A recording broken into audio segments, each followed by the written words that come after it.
Graça e paz, meus irmãos. Abram as suas Bíblias no livro de 1 Coríntios, capítulo 10. Nós vamos fazer a leitura e o breve estudo dos versículos 23 a 33. Os limites da liberdade cristã. Versículo 23. Todas as coisas são lícitas, mas nem todas convêm. Todas são lícitas, mas nem todas edificam. Ninguém busque o seu próprio interesse, e sim o de outrem. Comei de tudo o que se vende no mercado, sem nada perguntar-te, por motivo de consciência, porque do Senhor é a terra e a sua plenitude. Se algum dentre os incrédulos vos convidar e quiserdes ir, comei de tudo o que for posto diante de vós, sem nada perguntardes, por motivo de consciência.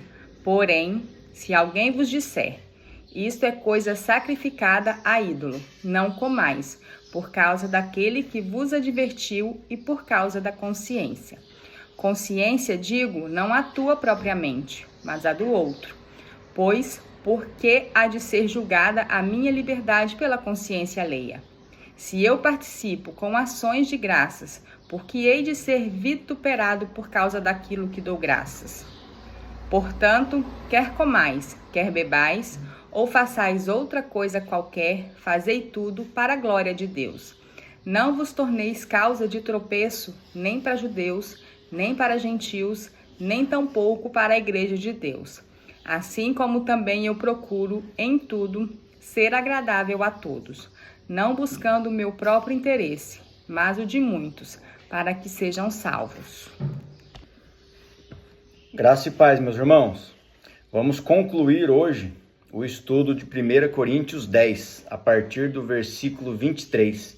Lembrando que nós estamos tratando sobre os limites da liberdade cristã. Versículo 23 diz assim, todas as coisas são lícitas, mas nem todas convêm. Todas as coisas são lícitas, mas nem todas edificam. Essa passagem aqui do versículo 23, ela é muito parecida com uma outra que está lá em 1 Coríntios 6, versículo 12, que diz assim, todas as coisas me são lícitas, mas nem todas me convêm. Todas as coisas me são lícitas, mas eu não me deixarei dominar por nenhuma delas. Neste caso, a diferença entre elas está lá no finalzinho, que em 1 Coríntios 6 era não me deixarei dominar por nenhuma delas, e em 1 Coríntios 10, versículo 23, mas nem todas edificam.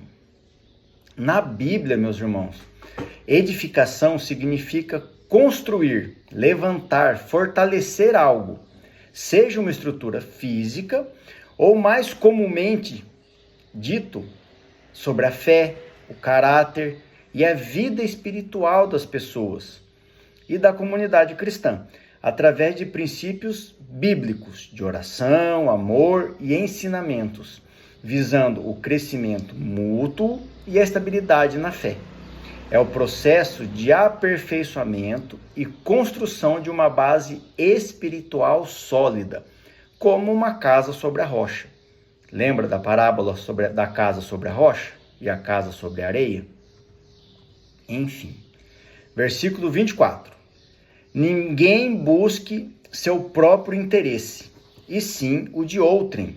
Olha que legal. Nesse versículo, Paulo nos faz lembrar do segundo mandamento que Jesus nos ensinou lá em Mateus 22, lá no versículo 39. Lembra? O segundo semelhante a este é: amarás o teu próximo como a ti mesmo. Nesse caso, Paulo está dizendo, não busque o seu próprio interesse, mas sim o interesse do próximo, de outro. Não faça por você, faça pelo outro. Versículo 25. Comei de tudo o que se vende no mercado, sem nada perguntardes por motivo de consciência. Aqui, meus irmãos, só para a gente relembrar, aqui em 1 Coríntios 10, nós estamos tratando sobre idolatria, sobre a participação de comidas, de rituais, de oferendas aos ídolos, em contrapartida com a ceia do Senhor. Por isso que Paulo está trazendo aqui sobre comida. Então ele diz, comei de tudo.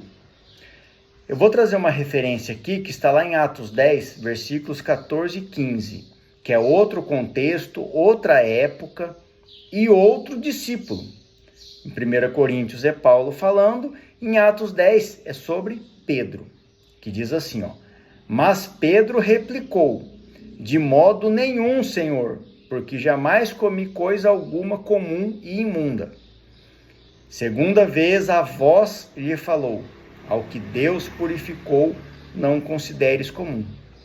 Lembram quando Pedro estava em oração e aí ele viu como se um lençol descesse do céu com animais de todos os tipos, enfim. Está lá em Atos 10, se vocês quiserem relembrar, vocês vão entender a passagem e o que eu estou querendo contextualizar com isso. Versículo 26. Porque do Senhor é a terra e a sua plenitude. Tudo que tem na terra é de Deus, foi criado por Deus, tudo. E Deus tem um propósito e um objetivo específico para cada coisa. Aqui uma referência que eu trago é Salmos 24, versículo 1, que fala justamente sobre essa soberania de Deus. Ao Senhor pertence a terra e tudo o que nela se contém, o mundo e os que nele habitam. Tudo é de Deus, tudo é para Deus. Agora nos versículos 27 e 28, eu vou ler os dois juntos e a gente vai fazer uma correlação entre eles. Olha como o entendimento aqui é legal. 27. Se algum dentre os incrédulos vos convidar e quiser dizer, comei de tudo o que for posto diante de vós, sem nada perguntardes por motivo de consciência. Agora o 28. Porém, se alguém vos disser, isto é coisa sacrificada a ídolo, não comais, por causa daquele que vos advertiu e por causa da consciência. Vamos lá fazer a correlação entre eles. Observem que interessante a divergência entre esses dois versículos, o 27 e o 28. No primeiro, Paulo diz, comei de tudo. Já no segundo, Paulo diz, não comais. Vocês conseguem entender a diferença entre a comida do versículo 27 e a comida do versículo 28? A resposta é bem simples. Não existe diferença entre as comidas. O que difere entre elas é a intenção das pessoas. No versículo 27, a comida é apenas alimento físico. Já no versículo 28, é oferenda a ídolos. Mesma comida física, mas intenção espiritual diferente. No versículo 29, meus irmãos, consciência, digo, não a tua propriamente, mas a do outro. Pois, porque há de ser julgada a minha liberdade pela consciência alheia? Então vejam, mais uma vez, Paulo está preocupado com o próximo. Esse é o ensinamento que Jesus nos trouxe. Aí eu vou trazer uma referência aqui, que está lá em 1 Coríntios 10, 23, que é o primeiro versículo desse estudo que nós estamos tratando justamente sobre os limites da liberdade cristã, que diz bem assim, todas as coisas são lícitas, mas nem todas convêm. Todas as coisas são lícitas, mas nem todas edificam. Neste caso, Paulo está alertando os irmãos que se você participar dessa refeição oferecida a ídolos, mesmo que você esteja com a sua consciência tranquila, pois para você não faz parte do ritual e simplesmente uma comida física, ele diz que nem todas edificam, ou seja, será que essa sua atitude ela vai estar fazendo o bem para outras pessoas que vão estar vendo, que vão estar de fora assistindo você participar dessa mesa de oferenda a ídolos? Essa é a preocupação, não é necessariamente a comida, mas é os efeitos desse ritual ao qual você vai estar participando. Veja no versículo 30. Se eu participo com ações de graças, por que hei de ser vituperado por causa daquilo que dou graças? Eu vou trazer aqui uma outra tradução que está lá na NVI, que fica mais fácil o entendimento do que Paulo quis dizer aqui nesse versículo 30. Se participo da refeição com ação de graças, ou seja, se eu dou graças a Deus, Por que sou caluniado por algo pelo qual dou graças a Deus? Vamos lá.